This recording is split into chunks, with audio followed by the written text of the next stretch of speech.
नमस्कार विद्यार्थी मित्रांनो, मास्टर क्लास A1 या चॅनल मध्ये आपलं स्वागत आहे।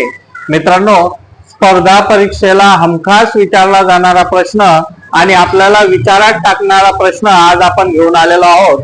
फार वेळेस स्पर्धा परीक्षेला अशा पद्धतीचा प्रश्न विचारला जातो की x plus y is equal to 7 and x minus y is equal to 5, then what x and what y।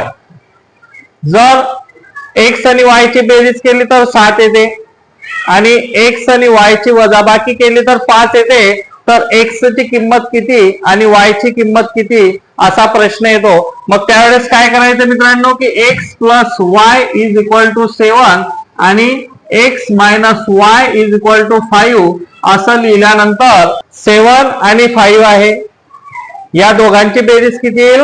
12 आली। या 12 चे हाफ करायचे मित्रांनो, किती येतील? 6।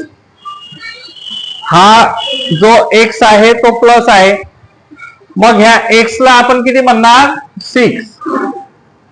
लक्षात किती म्हणणार? 6। हा जो प्लस, आता आपल्याला हा y पण काढायचा आहे। y कशामध्ये? मायनस मध्ये, म्हणून 7 minus 5 is equal to 2 आणि 2 चे निम्मे किती होतात?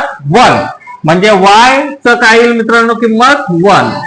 मग या उदाहरणामध्ये x ची किंमत किती आली? 6 आणि y ची किंमत आली 1।